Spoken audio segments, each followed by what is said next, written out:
Racconti sardi di Grazia Deledda. Il mago. Vivevano in fondo al villaggio, uno dei più forti e pittoreschi villaggi delle montagne del Logudoro. Anzi, la loro casetta nera e piccina era proprio l'ultima e guardava giù per le chine, coperte di ginestre e di lentischi a grandi macchie. Filando ritta sulla porta, Saveria vedeva il mare in lontananza, nell'estremo orizzonte, confuso col cielo di platino in estate, nebbioso in inverno. Cucendo presso la finestra, scorgeva una immensità di vallate stendentisi ai piedi delle sue montagne e sentiva il caldo profumo delle messi d'oro ondeggianti al sole e il sussulto del torrente che scorreva fra le rocce e i roveti montani. In quella casa piccina e nera, col tetto coperto di musco giallo e rossastro, ombreggiata da un vecchio pergolato fra tanta festa di cieli azzurri ed immensi orizzonti silenziosi, da 2 anni Saveria scorreva la vita più felice che si possa immaginare, accanto al suo giovane sposo dai grandi occhi ardenti e le labbra rosse come i frutti delle eriche fra cui conduceva i suoi armenti, la sua sola ricchezza. Si chiamava Antonio. Anch'esso, da che aveva sposato la piccola signora dei suoi sogni da pastore, viveva felicissimo. Però una leggera nuvola era apparsa dopo 2 anni di completa felicità sul cielo sereno della sua esistenza. Saveria non l'aveva reso, né ancora accennava, a renderlo padre. Era una cosa ben triste. Egli l'aveva tanto sognato un bel marmocchio bruno come lui, che appena in gambe l'avrebbe seguito su e giù, fra i boschi e le valli, aiutandolo nelle dure fatiche di pastore. Un marmocchio che poi, fatto forte giovanotto, la gioia e la speranza dei suoi vecchi, ammogliandosi avrebbe a sua volta tramandato il loro nome e la discendenza dei loro armenti in un altro, e così via per i secoli dei secoli. Tutti gli avi di Antonio erano stati pastori, e questa gloria egli sognava di continuarla. Ma come fare se non veniva l'erede? Tutto fu messo in opera.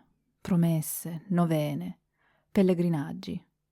Antonio andò, scalzo e a testa nuda, a piedi sino al celebre santuario della Madonna dei Miracoli, a Bitti, fece fare una processione, una messa solenne, e promise di dare tante libbre di cera lavorata alla Madonna quante ne avrebbe pesate il futuro figliuolino.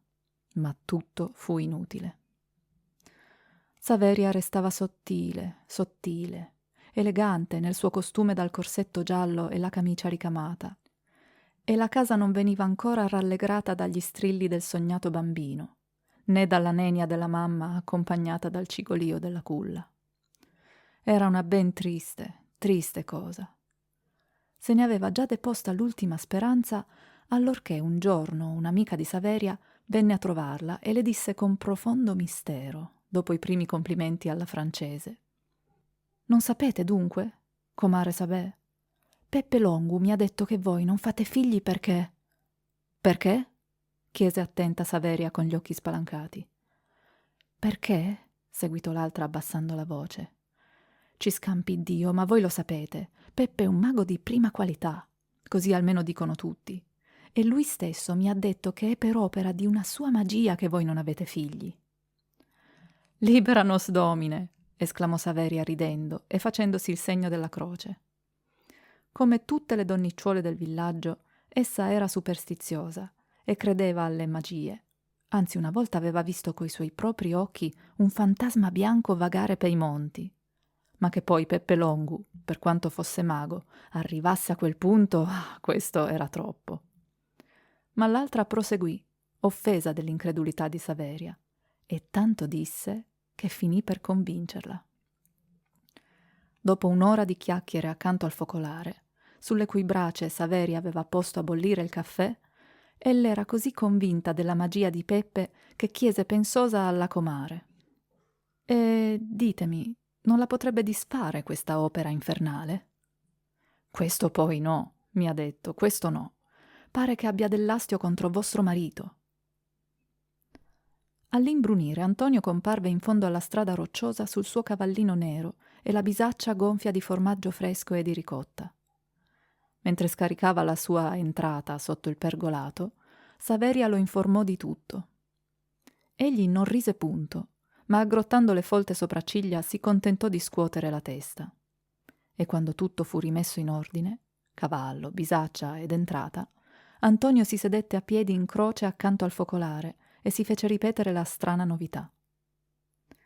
«Ma che diavolo avete con Peppe? Perché si vendica così orribilmente?» domandò alla fine Saveria con grande serietà.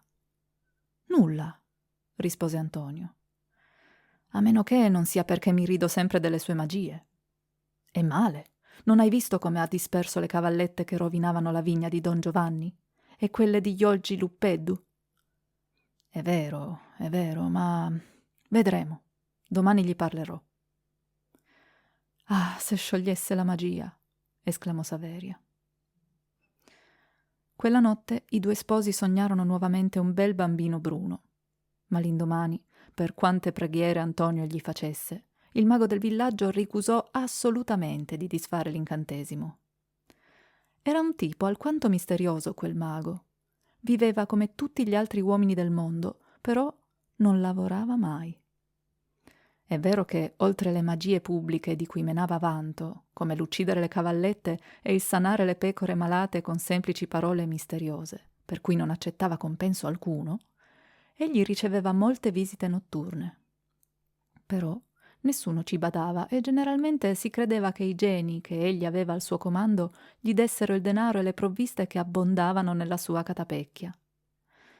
Ma forse Antonio la pensava diversamente perché, viste mal riuscite tutte le sue preghiere e anche le sue minacce, si recò una notte da Peppe e gli promise un bel Luigi d'oro purché sciogliesse finalmente la fatale magia. Sulle prime Peppe fece il sordo. Si mostrò anzi scandalizzato, come un artista a cui si proponga un affare che spoetizzi i suoi ideali. Ma poi, visto realmente lo splendore del Luigi, chissà donde il pastore lo aveva tratto, cedé a poco e gridò: «Ebbene sì, lo faccio però per amicizia e pietà di Saveria, ma tu non lo meriti, tu che mi hai sempre deriso». Antonio protestò. Peppe allora l'avvertì di trovarsi l'indomani notte in un sito deserto della montagna, col fucile scarico, una tovaglia bianca e 2 ceri. Antonio lasciò la moneta al mago e promise tutto. Però, allorché trovossi nella strada oscura, minacciò col pugno la casa rovinata da cui era uscito e sogghignò: «Vedremo».